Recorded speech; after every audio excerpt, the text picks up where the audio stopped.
Hello नमस्कार दोस्तों, welcome to my another video. I hope आप सब लोग बहुत अच्छे होंगे। आइए आज एक और नए टॉपिक बात करें जो सब आप लोग के जानना बहुत जरूरी होता है।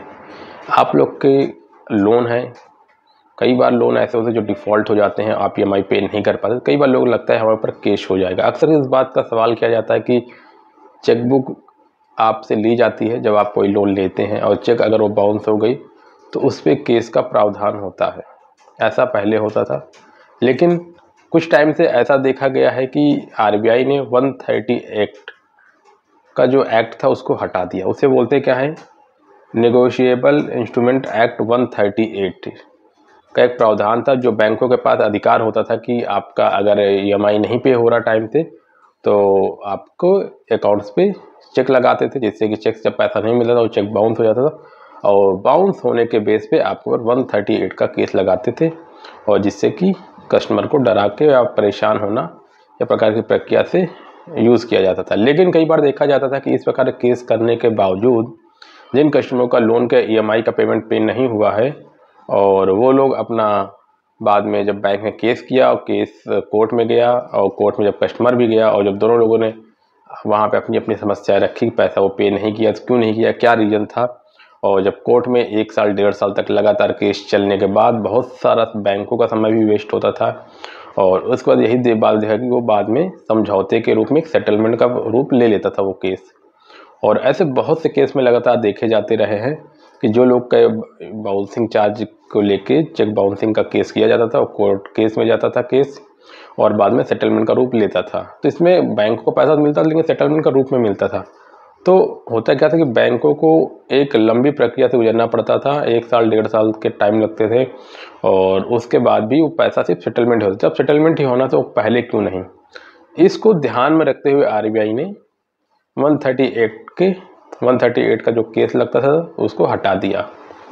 जब हटा दिया तो उसका प्रावधान बना कि अब जिसका भी लोन हो या डिफ़ॉल्ट हो गया है, पैसे नहीं दे पाए, समस्या समझो और कोशिश की जाए ज़्यादा से ज़्यादा करके कि लोन का सेटलमेंट का प्रावधान दिया जाए जिससे कि कस्टमर को सहूलियत हो सके। क्योंकि अगर लोन डिफ़ॉल्ट हो गया, केस कोर्ट में जाने के बावजूद सेटलमेंट ही करना है, समय लगाना है, कोर्ट का समय वेस्ट करना है और सारी चीज़ें सारी रिसोर्सेज को यूज़ करने के बाद आप सेटलमेंट ही करो तो चीज़ पहले भी हो सकती है। इसी चीज़ को ध्यान रखते हुए आरबीआई की तरफ से फैसला लिया गया।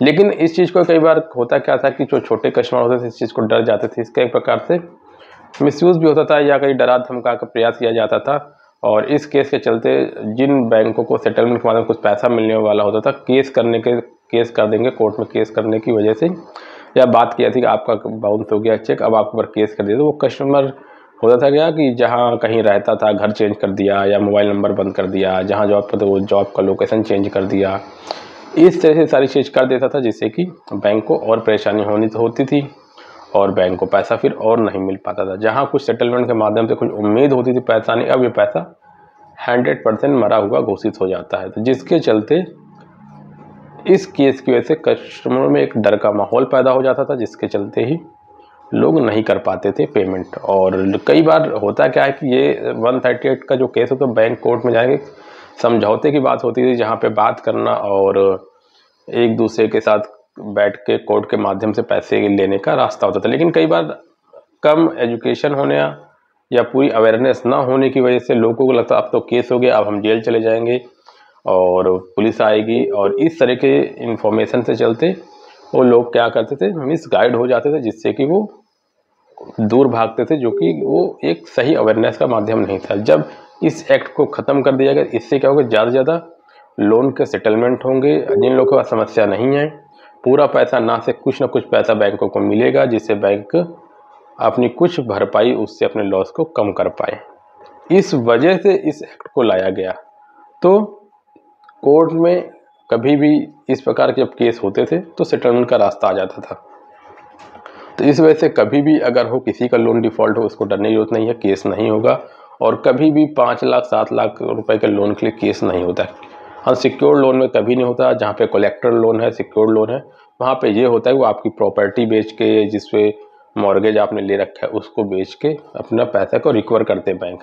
जहाँ अनसिक्योर्ड लोन में डरने और इसे भागने की जरूरत नहीं होती।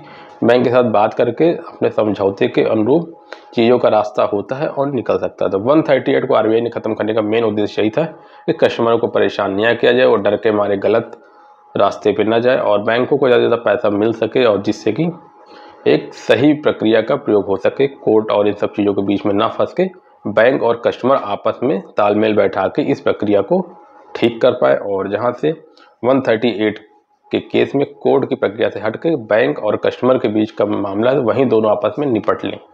थर्ड पार्टी को इंक्लूड करने से समय ज़्यादा लगता था और बैंकों को अपना रिसोर्सेज यूज़ करना पड़ता था और कस्टमर के पास भी अवेयरनेस नहीं होती। लोन रिकवरी के लिए बहुत कम लोगों के पास अवेयरनेस है जिसको लेके लोन लेना है ये सबको पता, कितने % ब्याज पे लोन लेना ये सबको पता है, लेकिन अगर लोन डिफ़ॉल्ट होगा तो क्या होगा, कैसे होगा, क्या नहीं होगा, कैसे पैसा पे करना, अगर पैसा नहीं पे करवा तो कैसे इसके बाहर निकलना, इसके बारे में चर्चाएँ बहुत कम होती हैं और कोई ऐसा डेटा या ऐसा कहीं कुछ नहीं मिलता जहाँ लोग इस बारे में ठीक से समझ पाएँ।